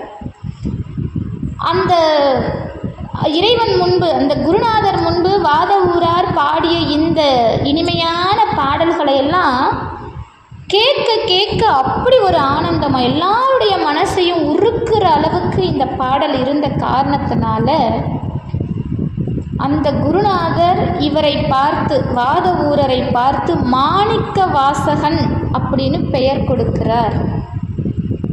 இதுதான் தீட்சை நாமம். தீட்சை எடுக்கிறதுல வகைகள் உண்டு. திருக்கண் நோக்கம், ஸ்பரிசம், திருவடி தீட்சை, உபதேசம், திருநாமம், இப்படி நிறைய வழிமுறைகள் உண்டு. இவருடைய பாடல்கள் காரணமாக முத்து முத்தாக மாணிக்கம் போல, இப்படி மாணிக்கம் போல பாடிய காரணத்தினால குருநாதர் இவருக்கு மாணிக்க வாசகன் அப்படின்ற திருநாமத்தை சூட்டுகிறார். அந்த பெயர்தான் தீட்சை நாமம் அவருக்கு. இப்போ மாணிக்க வாசகர் அப்படிங்கிற பெயர் என்ன பெயர் அப்படின்னா அவர்கள் பெற்றோர்கள் வச்ச பெயர் கிடையாது. இறைவனே குருவாக வந்து திருநாம தீட்சை கொடுக்கிறார் மாணிக்க வாசகர். இந்த மாணிக்க வாசகர்ன்ற சொல்லே இறைவன் கொடுத்த சொல், அதுவே தீட்சை நாமம். இந்த மாணிக்க வாசகர்ன்ற பெயரை நீங்கள் உச்சரித்தாலே உங்களுக்கு இறைவன் தீட்சை கொடுத்ததுக்கு சமம். அவ்வளவு ஒரு உன்னதமான பெயர் மாணிக்க வாசகர் அப்படிங்கிற பெயர். அப்போ மாணிக்க வாசகர் அந்த நிமிடம் முதல் இவருடைய பெயர் மாணிக்க வாசகர். இதுக்கு முன்னாடி வரைக்கும் வாத ஊரர், அதன் பிறகு மாணிக்க வாசகர். மாணிக்க வாசகர் குருநாதரை வணங்கி என்னை ஆட்கொண்ட போதே என் உயிரும் உடமையும் உங்களுக்கு உரித்தது. அதனால் அடியேன் கொண்டு வந்த பொருள்கள் எல்லாம் உங்களுக்கு சொந்தம். யாருடைய பொருள்? மன்னனுடைய பொருள். இவருக்கு என்ன நடக்குதுன்னு புரியல. இவர் எல்லாத்தையும் விட்டு வெளியே வந்துட்டார். மன்னனாவது ஆண்டியாவது, மன்னனுடைய பொருளாவது ஆண்டியினுடைய பொருளாவது, எல்லாத்துலேருந்து வெளியே வந்துட்டார். அவர் கொண்டு வந்த பணம் குதிரைக்கான பணம். அரசு கஜானாவிலிருந்து கொண்டு வந்திருக்கிறார். அதை கொண்டு வந்து குருநாதருக்கு காணிக்கை கொடுக்கிறார், குரு காணிக்கை. இப்போ குருநாதர் என்ன பண்ணுறார், அந்த பொருளை வைத்து சிவப்பணி செய்க அப்படிங்கிறார். சிவப்பணி செய்க. இது குருநாதருடைய கருணைங்க. இன்றைக்கி எத்தனையோ குருநாதர் இருக்காங்க, நான் யாரையும் சொல்ல முடியாது இல்லையா. ஆனால் இந்த தன்மையை எம்முடைய குருநாதர்கிட்ட நான் பார்த்துருக்கேன். நான் குரு அப்படிங்கிற தலைப்பு உங்களுக்கு கொடுக்கறதால அந்த குருவினுடைய தன்மை என்னங்கிறத நான் ஏன் குருநாதர்கிட்ட நான் கற்றுக்கிட்டதால அதை இங்கே நான் சொல்ல கடமைப்பட்டிருக்கிறேன். அதை நான் இங்கே சொல்லலை அப்படின்னா என்னுடைய குருவை நான் உணர்ந்ததற்கு, என்னுடைய குருவை நான் நித்தியம் பூஜிப்பதற்கு தகுதி இல்லாதவளாக ஆகிடுவேன். என்னுடைய குருநாதர் அவரை நான் அவருடைய மடத்துக்கு போய் சந்திக்கும்போது என் குருவையும் தாண்டி தாயாக தந்தையாக நான் பார்த்தது அந்த மடத்தில் தான், என் குருநாதருடைய மடத்தில் தான். இப்போ நமக்கெல்லாம் ஒரு ஆசை இருக்கும், குருவை சந்திக்கும்போது வெறும் கையோடு போய் சந்திக்கக்கூடாது இல்லையா. ஏன்னா இறைவனை பார்க்கும்போது நாம் போய் வெறும் கையோடு போகிறது இல்லையே, நம்மளால் முடிஞ்சது ஒரு பழத்தையோ ஒரு பூவையோ கொண்டு போய் இறைவனுக்கு கொடுக்குறோமே. அதுபோல் என் குருநாதரை பார்க்க போகிறேன், வெறும் கையோடு நான் போக விரும்பலை. அப்போ முதல் முறையாக என்னுடைய இந்த தமிழ்மறை தெய்வப்பேரவை அறக்கட்டளை மூலமாக என்னுடைய மாணாக்கர்கள் எனக்கு பொருள் உதவி செஞ்சுருப்பாங்க இல்லையா, என்கிட்ட படிச்சிருக்காங்க நிறைய மாணாக்கர்கள். அவர்கள் கொடுத்த பொருளை ஒரு குறிப்பிட்ட பொருள் ஏதோ என்னால் முடிஞ்சது அதை கொண்டு போய் என்னுடைய குருநாதருக்கு குரு காணிக்கையாக கொடுக்கணும்னு போனேன். அந்த இடத்துல தான் என்னுடைய குருவை நான் தந்தையாக முதல் முறையாக பார்த்தேன். நிஜமா என்னுடைய குருநாதர் அவர் நினச்சிருந்தா அதை அப்படியே வாங்கி வச்சுட்டு எனக்கு ஒரு ஆசீர்வாதத்தை கொடுத்து எனக்கு நெத்தியில் திருநீர் வச்சு அனுப்பியிருக்கலாம். ஆனால் எதையுமே எதிர்பார்க்காத என்னுடைய குருநாதர், எப்போவுமே என் குருநாதர்கிட்ட பிடிச்ச ஒரு விஷயம், இந்த உலகத்தில் அவருக்கு எது மேலேயுமே விருப்பம் இல்லை அப்படிங்கிறது சொல்கிறேம்மா. அப்போ தான் எனக்கு புரிஞ்சது. அந்த நான் கொண்டு போன பணத்தை என் கையில் அப்படியே திருப்பி எடுத்து கொடுத்துட்டு எனக்கு ஆசீர்வாதம் கொடுக்குறாரு. அந்த இடத்துல அவர் எனக்கு தந்தையானார்.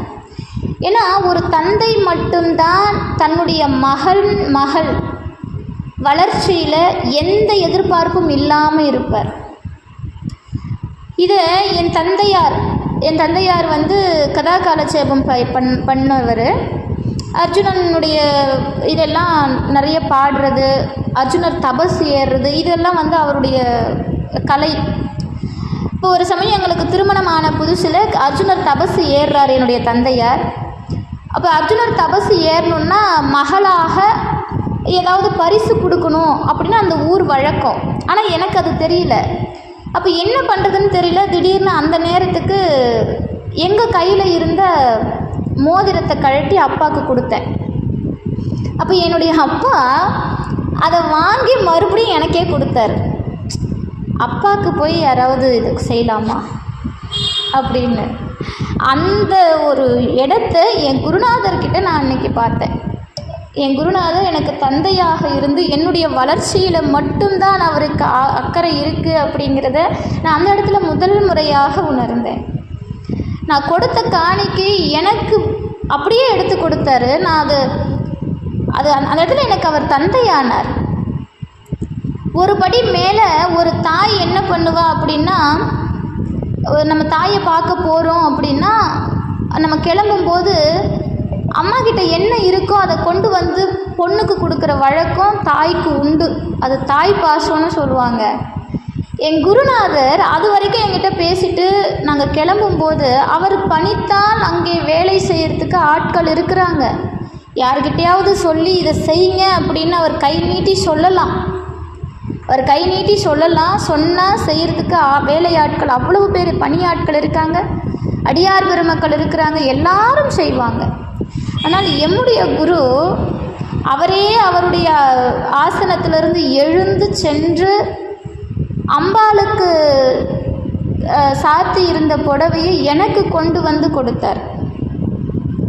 இந்த இடத்துல என் குருவை நான் அம்மாவாக பார்த்தேன்.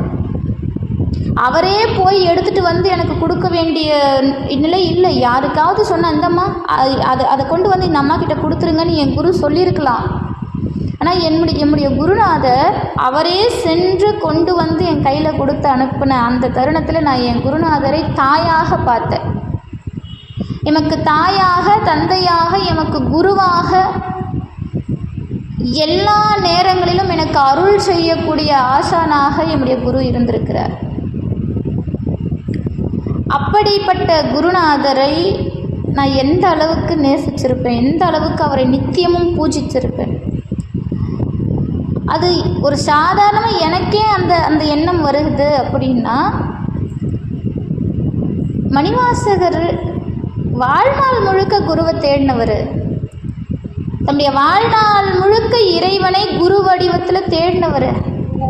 அவருக்கு குருவின் தரிசனம் எவ்வளவு சிறப்பாக இருந்திருக்கும்.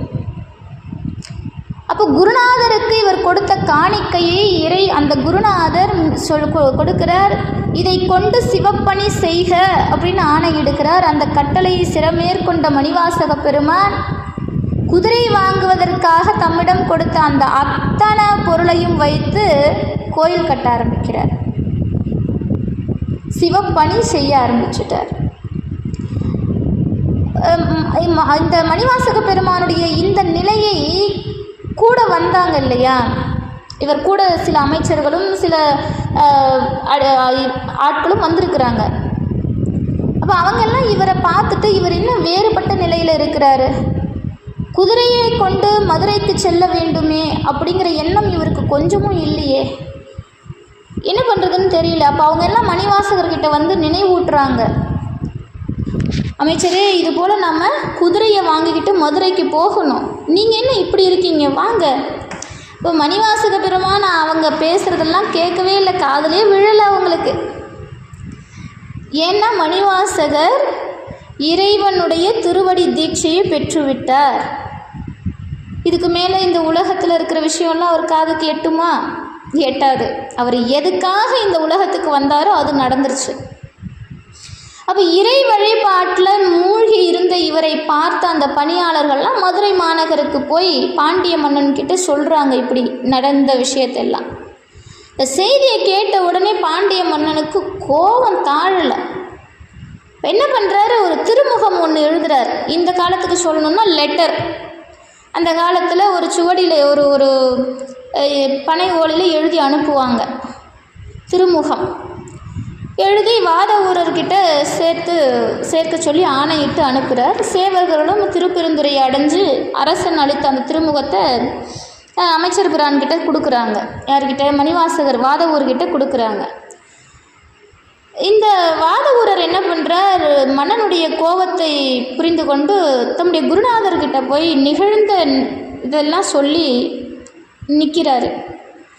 உடனே குருநாதர் புன்முறுவல் பூத்து, அஞ்சற்க ஆவணி மூலத்தன்று குதிரைகள் வரும் என்று மன்னனிடம் அறிவித்து மாணிக்க கல்லையும் கையுறையாக கொடுக்க என கூறி மாணிக்க கல் மோதிரத்தை அளித்து விடை கொடுத்து அனுப்பினார்.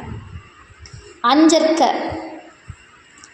அஞ்சற்க முதல் வார்த்தையே பாருங்கள், அஞ்சற்க, பயப்படாது. குருவினுடைய அந்த வார்த்தை எப்படி இருக்கும் அப்படின்னா, எதுக்கும் பயப்படாது, எதுக்கும் பயப்படாத. இது குருவினுடைய வார்த்தை, எமக்கு எம்பெருமானிடத்தில் வந்த வார்த்தை, என் குருநாதர் மூலமாக வந்த வார்த்தையும் இதுதான். அப்போ இது எங்கேருந்து தோன்றி இருக்கிறதுனா இறைவனிடத்திலிருந்தே வந்திருக்குது. இறைவன் குருவாக வந்தால் என்ன செய்வாரோ அதைத்தான் குருநாதர் நமக்கு செய்வார். ஏன்னா இந்த காலத்தில் நிறைய பேருக்கு குருநாதர் அப்படிங்கிற வார்த்தையே பெருசளவில் நம்பிக்கை இல்லாமல் இருக்குது. நான் என்னுடைய வாழ்க்கையில் குருநாதருடைய தரிசனம், என் குருவினுடைய அந்த ஒரு தெளிவான பேச்சு இதில் நான் என்னுடைய வாழ்க்கையில் கேட்டிருக்கிறேன். என் குருநாதர் என்னிடத்தில் பேசும்போது எனக்கு வார்த்தை வராது. இப்போ உங்ககிட்ட நான் மணிக்கணக்கில் உட்காந்து பேசுகிறேன். 1000 பேர் இருந்தால் கூட மேடையில் உட்காந்து நான் 1.5 மணி நேரம் 2 மணி நேரம் பேசுகிறேன். ஆனால் என்னால் என்னுடைய குருநாதர் முன்பு ஒரு வார்த்தை பேச முடியாது. என் குருநாதர் கேட்குற கேள்விக்கு கூட எனக்கு பதில் சொல்ல தெரியாது. இப்போ எல்லாரும் என்கிட்ட வந்து எதுக்காகமா தமிழ்மறை தெய்வ பேரவை அப்படிங்கிற அறக்கட்டளையை நிறுவனீங்க, உங்களுக்கு எப்படி இந்த சிந்தனை வந்தது அப்படின்னு கேட்டால் நான் அவங்களுக்கு 1 மணி நேரம் பதில் சொல்லுவேன். ஆனால் என் குருநாதர் இதே கேள்வி என்கிட்ட கேட்குறாரு,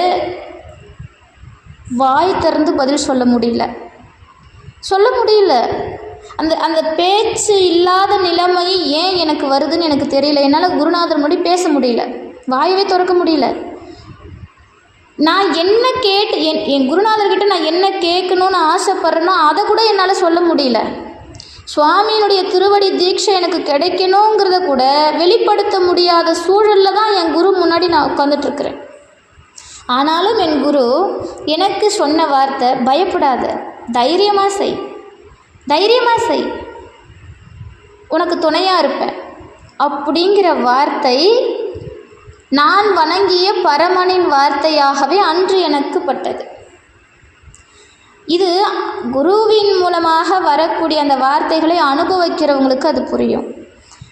இப்போ மன்னன் ஓலை அனுப்பினான், கோபத்தோட வந்து சேரணும், மதுரைக்கு வா அப்படின்னு சொல்லி கோபத்தோட ஓலை அனுப்புகிறான். குருநாதர்கிட்ட போய் காட்டுறாரு வாதவூரடிகள். உடனே சிரிச்சுக்கிட்டே, அஞ்சற்க, பயப்படாத, ஆவணி மூலத்தன்று குதிரைகள் வரும், அதுக்கு மாணிக்கக்கல்லையும் கையுறையும் கொடுக்க அப்படின்னு மாணிக்கக்கல் மோதிரத்தை கொடுக்கிறார். வாதவூரரும் குருநாதரை பிரியவே மனசு இல்லை. குருநாதரை நேசிக்கக்கூடியவங்களுக்கு, குருநாதருடைய அருளை பெற வேண்டும் என்ற ஏக்கம் இருக்கிறவங்களுக்கு குருநாதரை பார்த்துவிட்டு திரும்பும் மனம் வராது, சத்தியமாக வராது. அது வரைக்கும் நம்முடைய வாழ்க்கையில் எல்லாத்தையும் யோசிப்போம். இந்த குடும்ப வாழ்க்கை, சம்சார வாழ்க்கை, உலக வாழ்க்கை எல்லாம் நமக்குள்ளே தான் இருக்குது, நம்மளை விட்டு வெளியே போகிறதில்ல, எல்லாம் நமக்குள்ளே இருக்கும். ஆனால் குருநாதரை பார்த்துட்டோம் அப்படின்னா இதெல்லாம் மறந்துடும். குருநாதரை விட்டு பிரியவே மனசு இருக்காது. நமக்கே அப்படின்னா வாதவூரருக்கு எப்படி இருந்திருக்கும்? அவர் அங்கேருந்து போகவே மனசு வரல. அவருக்கு மனமே இல்லாமல் இன்னும் மன்னனுடைய கட்டளை பிரியா விடை பெற்று மதுரைக்கு போகிறாரு. அரசவைக்கு வந்த மாணிக்க வாசகர் இறைவன் அருளிய மாணிக்கக்கல்ல மன்னன்கிட்ட கொடுக்குறான். வருகின்ற ஆவணி மூலம் குதிரைகள் இந்த மதுரைக்கு வரும் அப்படின்னு சொல்கிறாரு. அரசனும் கொஞ்சம் கோபம்லாம் தணிஞ்சு மனம் மகிழ்ந்து அமைச்சரை அன்போடு வரவேற்று மகிழ்விக்கிறார். ஏன்னா ஆவணி மூலம் குதிரைகள் வந்துடும் அப்படிங்கிற வாக்குறுதியை மணிவாசகர் கொடுத்துட்டார், வாதவூரடிகள் கொடுத்துட்டார். இப்போ இந்த இடத்துல தான் நம்ம இறைவன் திருவருள் செய்ய புறப்பட்டு விட்டான். வாதவூரருக்கு தாம் அளித்த வாக்கை நிறைவேற்ற பெருமான் என்ன பண்ணுறாரு அப்படின்னா, நரிகளை எல்லாம் குதிரைகளாக்கி தேவர்கள் குதிரை சேவர்களாக புடைசூழ தான் குதிரை தலைவன் போல திருக்கோலம் கொண்டு வேதமாகிய குதிரையில் அமர்ந்து மதுரையை நோக்கி புறப்பட்டான். எப்படி? நரிகளையெல்லாம் பரிகளாக்கி கொண்டான். குதிரைக்கு பதிலாக நரிகளை கூப்பிட்டாரு, நரிகளையெல்லாம் குதிரைகளாக்கிக்கிட்டாரு. தேவர்களையெல்லாம் அந்த குதிரைகளுக்கு சேவகர்களாக ஆக்கிக்கிட்டாரு. வேதத்தை தமக்கு குதிரையாக்குனாரு. ஆக்கிக்கிட்டு குதிரை தலைவன் போல அந்த குதிரை மேலே ஏறி உட்காந்துட்டார். இது எங்கே வரும் அப்படின்னா, அன்னைப்பத்தில் வேதமொழியர் வெண்ணீற்ற செம்மேனியர் நாதபரையினர் அன்னே என்னும் நாதபரையினர் நான் முகன் மாலுக்கு நான் நாதனின் நாதனார் அன்னே என்னும் அப்படிங்கிற பாடலில் இது தெளிவாக வரும். நான் அங்கே வரும்போது சொல்கிறேன். இப்போ இந்த குதிரை படைகள் எல்லாம் எடுத்துக்கிட்டு மதுரை நோக்கி இவர் வராரு. ஒற்றர்கள் மூலமாக மன்னன் அறிந்து கொண்டார். ஒற்றர்கள் மூலமாக மன்னன் குதிரை வர்றதை தெரிஞ்சுக்கிட்டார். இப்போது வந்த குதிரை என்ன அப்படிங்கிறது நமக்கெல்லாம் தெரியும், ஆனால் மன்னனுக்கு தெரியாது இல்லை. ஏன் இறைவன் பரிகளை குதிரையாக்கின்? பரின்னா நரிகள். இந்த நரிகளை குதிரையாக்க காரணம் என்ன? அவர் நினச்சா குதிரையவே குதிரையாக கொண்டு வந்திருக்க முடியாதா? ஏன்னா இந்த நரி அப்படிங்கிறது என்ன அப்படின்னா, நம்முடைய மனம் ரொம்ப தந்திரம் மிக்கது. நரியை விட மோசமானது நம்முடைய மனம். தந்திரம் மிக்க, நம்மளையே ஏமாத்தோங்க. நம்முடைய மனசு நம்மளையே ஏமாற்றக்கூடியது. இப்போ நாம் யாருங்கிறதையே மறக்க வைக்கக்கூடியது நம்முடைய மனம். நம்முடைய மனம் நம்மிடமே தந்திரம் செய்யும். அதனால தான் நீங்கள் மகாபாரதத்தில் பார்த்தீங்க அப்படின்னா, அர்ஜுனனுக்கு சாரதியாக வந்தார் கிருஷ்ண பரமாத்மா. பார்த்தனுக்கு சாரதி, பார்த்த சாரதி. ஆனால் உண்மையிலேயே குதிரைக்கா அவர் கடிவாளம் போட்டார் அப்படின்னா இல்லை. அர்ஜுனனுடைய மனம் என்னும் குதிரைக்கு கடிவாளத்தை இட்டார் கிருஷ்ண பரமாத்மா. ஏன்னா அர்ஜுனனை எதிர்த்து போட்டியிடுவது யார் அப்படின்னா, அவனுடைய இரத்த பந்தம், அவனுடைய குருநாதர், அவருடைய தந்தைக்கும் மேலான பீஷ்மர். அப்படி இருக்கும்போது தம்முடைய இரத்த பந்தத்தை எதிர்கொண்டு போர் செய்வது அப்படிங்கிறது சாதாரண காரியம் இல்லை. எந்த நிலையிலும் அர்ஜுனன் தடுமாறக்கூடும் அப்படின்னு கிருஷ்ண பரமாத்மா நினைச்சார். அதுதான் அங்கே நடந்தது. அப்போது பிறந்துதான் கீதை. கிருஷ்ணன் அர்ஜுனனுக்கு உபதேசித்தது கீதை. அப்போது அர்ஜுனனுடைய மனதை கடிவாளம் போட்டு இழுக்கிறார் கிருஷ்ண பரமாத்மா. அப்போ இந்த மனம் என்ன பண்ணும்? நரி போல வேலை செய்யும். நமக்கு இப்படியும் அப்படி அது எப்படி போகுதுன்னே நமக்கு தெரியாது. மனதை கடிவாளம் போடுவது ரொம்ப முக்கியம். அதனால் இந்த நரிகளை எல்லாம் குதிரையாக்கினார். குதிரைக்கு தான் கடிவாளம் போட முடியும், நரிக்கு போட முடியாது.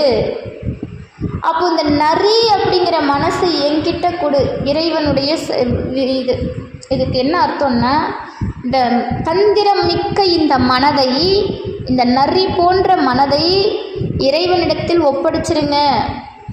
இறைவன் அதற்கு கடிவாளம் போடுவான். இறைவன்கிட்ட போயிடுச்சுன்னா அந்த நரி போன்ற மனம் குதிரையாகிவிடும். அந்த குதிரைக்கு இறைவன் கடிவாளம் போட்டு நிறுத்துவான். அதனால் இறைவன் என்ன பண்ணான்னா, நரிகளையெல்லாம் பரிகளாக்கினான். பரின்னா குதிரை, முன்னமே நான் நரின்னு சொல்லிட்டேன். நரிகளையெல்லாம் பரிகளாக்கினான். நரிகளெல்லாம் குதிரைகளாக்கி வந்தான். இந்த குதிரைப்படை மதுரையை நோக்கி வந்தது. ஒற்றன் மூலமாக மன்னன் அறிந்து கொண்டான். அவனுக்கு ஒரே சந்தோஷம். அந்த குதிரைப்படை வருது மதுரைக்குள்ளே, கடல் அலைகள் போல வந்ததாம். அந்த குதிரை நடந்த நடையில் அந்த எழுந்த அந்த புழுதி படலம் வானை மறைச்சு தான். அப்படி ஒரு கம்பீரமாக அந்த குதிரை கூட்டம் மதுரை மாநகரை அடைஞ்சது. குதிரை தலைவனாக வந்த சிவபெருமான் பாண்டியன் முன்னிலையில் நின்று அந்த குதிரைகள் அனைத்தையும் கொண்டு நிறுத்தினான். குதிரைகளை பல வகை நடைகளில் நடத்தி காட்டியும் ஆடல்கள் புரிய செய்தும் பாண்டியனை மகிழ்வுறுத்தினான். அது சாதாரண குதிரை இல்லை. அப்படி நடக்க வைக்கிறான். நடத்தி வைக்க காட்டுறாரு இறைவன். ஏன்னா வந்திருக்கிறது யாரு? ஆடல் அரசன். அவர் தான் வந்திருக்கிறாரு. அந்த பரி மீது ஏறி அழகராக வந்திருக்கிறாரு. பரிமேல் அழகர். அவர் வந்த காரணமே விளையாடுறதுக்கு தானே. அந்த குதிரையெல்லாம் நடக்க வைக்கிறாரா. அது அப்படி கம்பீர தோரணையோடு நடந்து காட்டுதான், ஆடல் செய்யுதான். இதுவரைக்கும் அந்த மன்னன் அப்படி ஒரு குதிரையை பார்த்ததே இல்லைங்கிற அளவுக்கு அந்த மன்னன் அவ்வளவு ஒரு சந்தோஷம் அந்த மன்னனுக்கு. அந்த குதிரை தலைவனுக்கு ஒரு பட்டாடையை பரிசாக கொடுக்குறான் மன்னன். இப்போ சுவாமி என்ன பண்ணுறாரா, அந்த பரிசை தம்முடைய செண்டினால், இந்த குதிரை ஓட்டுறவங்க பார்த்திங்கன்னா அந்த குதிரை தலைவர்கள்லாம் என்ன பண்ணியிருப்பாங்கன்னா கையில் ஒரு செண்டு வச்சுருப்பாங்க, ஒரு கோல் வச்சுருப்பாங்க. அந்த செண்டினால் வாங்குறாரு. இப்போ மன்னனுக்கு எவ்வளோ கோபம் வரும். ஒரு மன்னன் கொடுத்த பரிசை மரியாதை இல்லாமல் ஒரு கோல் மூலமாக, ஒரு குச்சி மூலமாக வாங்கினா எவ்வளோ கோபம் வரும். அப்போ நம்முடைய மரியாதையை இவன் குறைவாக நினைக்கிறானா அப்படின்னு அந்த குதிரை தலைவன் பெறுவதை கண்ட மன்னன் ரொம்ப கோபமாக வரார். அப்போ வாதவூர் அடிகள் உடனே பக்கத்தில் வந்து, செண்டினால் பரிசு பெறுதல் அப்படிங்கிறது அவங்க நாட்டு வழக்கம் அப்படின்னு சொல்லி மன்னனுடைய சினத்தை மாற்றுகிறார். இப்போது குதிரை இலக்கணம் அறிந்த வல்லவர்கள்லாம் அந்த குதிரைகளெல்லாம் ஆராய்ச்சி பார்க்குறாங்க. நல்ல நிறம், நடை, நல்ல சுழி இருக்குது. குதிரைகளுக்கு சுழி பார்த்து கண்டுபிடிப்பாங்களாம், இது நல்ல குதிரையா இல்லையா அப்படின்னு. அப்போது அரசனுக்கு ஒரு சந்தோஷம், நம்ம கொடுத்த பணத்தை விட அதிகமாக பல மடங்கு அதிகமான குதிரைகளை, அதுவும் கம்பீரமான ரொம்ப அழகான குதிரைகளெல்லாம் வாங்கிட்டோம் அப்படிங்கிற ஒரு சந்தோஷம். இப்போ குதிரை தலைவன் குதிரைகளையெல்லாம் கயிறு மாற்றி கொடுக்கும்படி தன்னோட வந்தவங்கிட்ட சொல்லிவிட்டு அரசன்கிட்ட இருந்து விடை பெற்று செல்கிறான். வந்த வேலை முடிஞ்சிச்சு, இவர் கிளம்பிட்டார். அன்னைக்கு ராத்திரி நடு இரவு கொண்டு வந்த குதிரையெல்லாம் நரி ஆயிடுச்சு. ஏன்னா அது வந்து நரி, அதை குதிரையாக மாற்றி கொண்டு வர்றாரு. தேவையா இந்த ஆளுக்கு? ஒழுங்காக குதிரையவே கொண்டு வரலாம், ஒழுங்காக குதிரையவே கொண்டு வந்து கொடுத்துருக்கலாம். இவர் எல்லாத்தையும் ஒரு விளையாட்டாக செய்வார் நம்மால். இப்போ என்ன ஆச்சு, அங்கே இருந்த குதிரையெல்லாம் மறுபடியும் நரி ஆயிடுச்சு. அந்த பந்தியில் இருக்கக்கூடிய பழைய குதிரைகளை எல்லாம் அந்த நரிகள் கொன்று தின்று அந்த குதிரைகளை எல்லாம் அடித்து கொண்டுட்டு போயிடுது.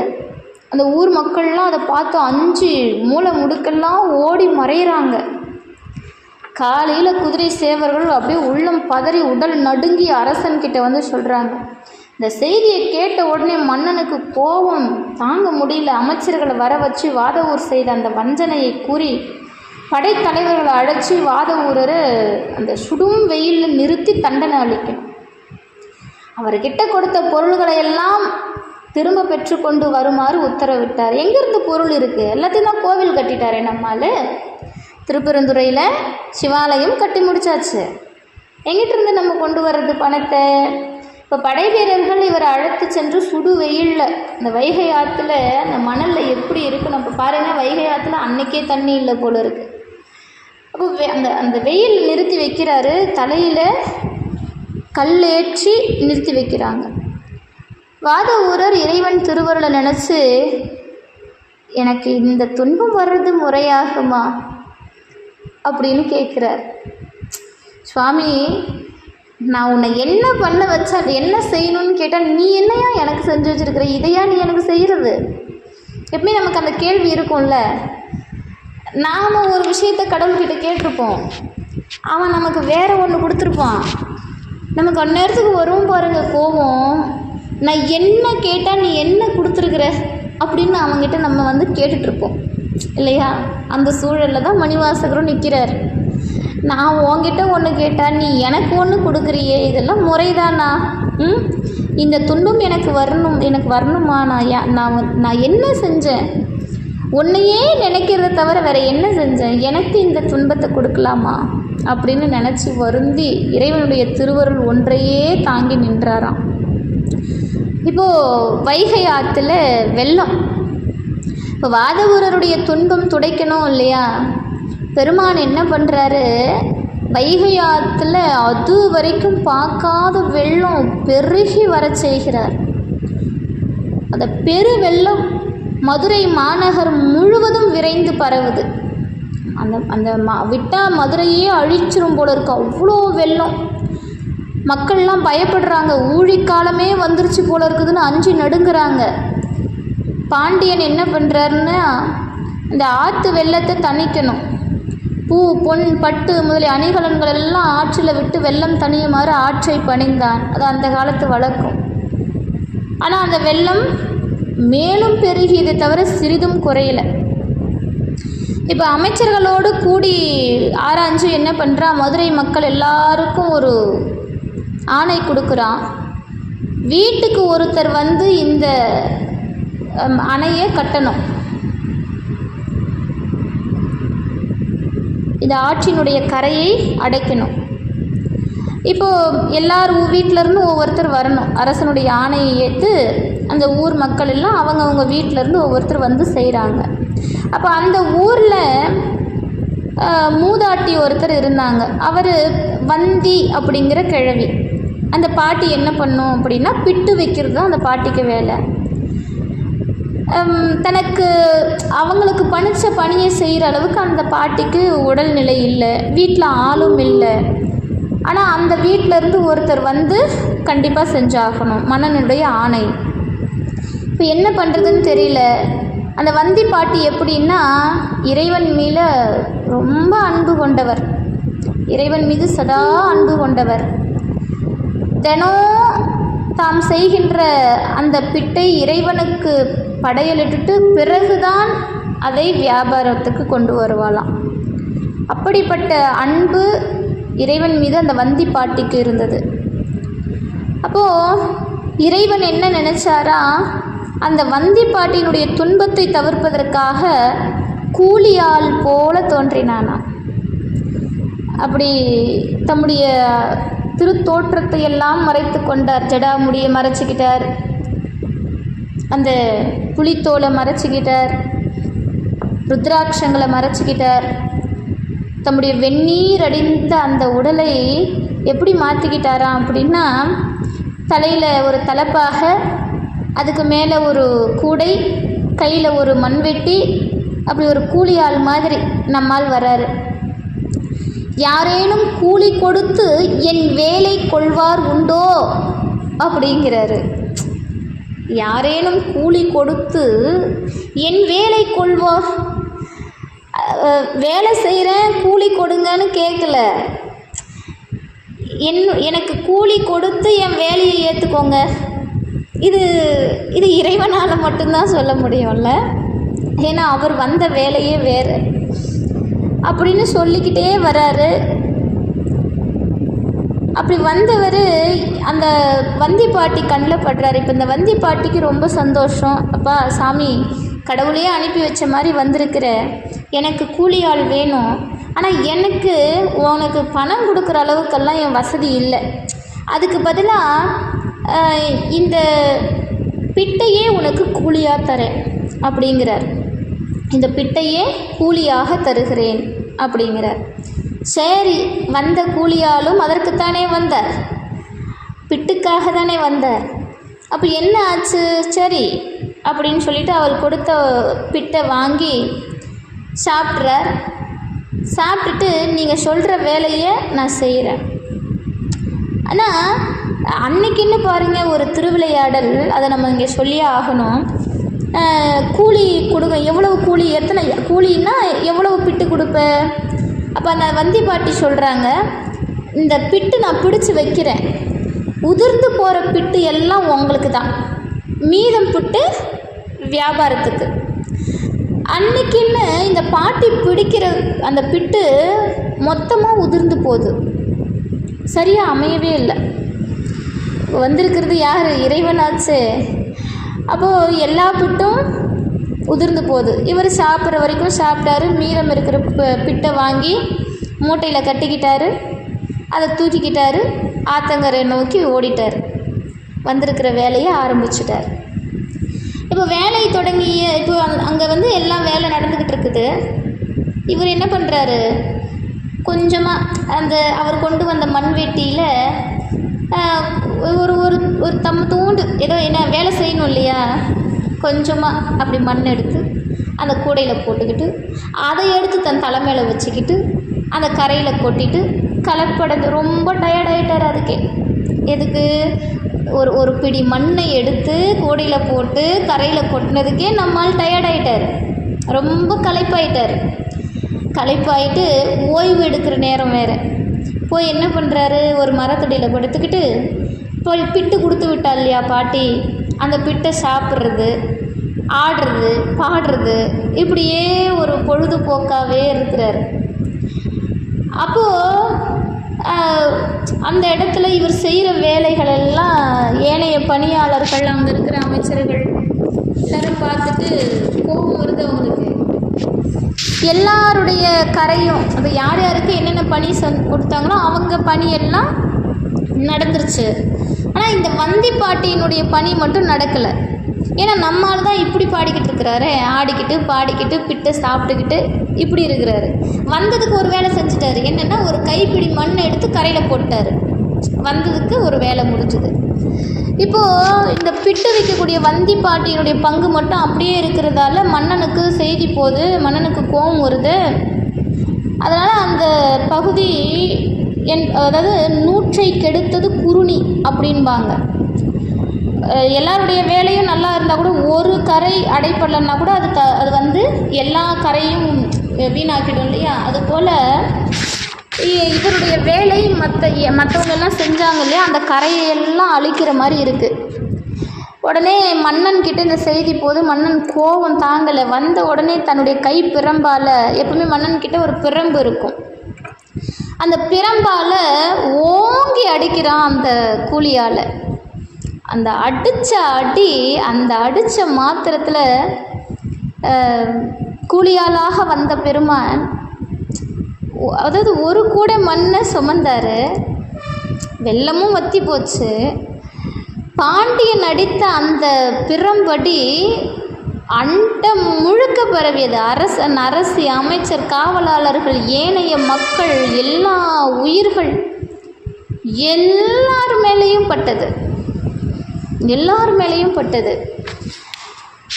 அப்போதான் ஒரு அசரீரி கேட்குது, எமது அடியான் மாணிக்க வாசகன் பெருமையை உலகறியச் செய்யவே நாம் இந்த நிகழ்ச்சிகளெல்லாம் செய்தோம், அவரை போற்றி நீ பெருவாழ்வு வாழ்வாயாக அப்படின்னு அரசன் அங்கே அசரீரியை கேட்குறான்.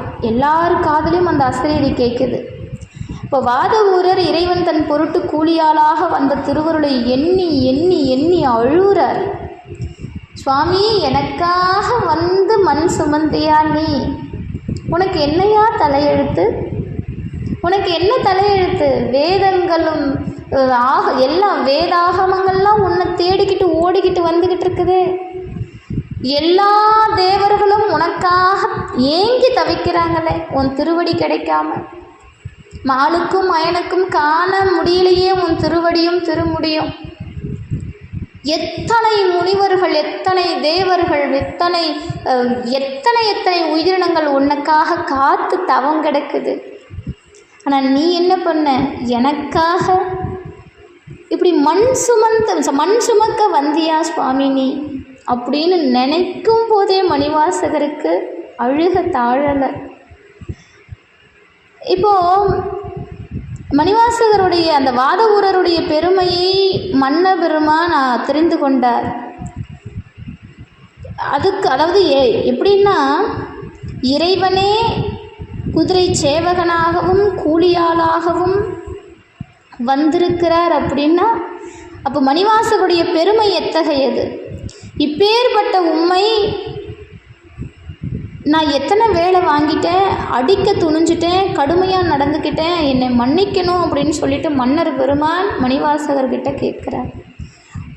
தங்களுடைய பெருமையை, அதாவது இறைவன் எனக்கு நன்கு உணர்த்தி விட்டான், என் அரசு உரிமையை இன்று முதல் தாங்கள் ஏற்றருளல் வேண்டும் அப்படின்னு கேட்குறார்.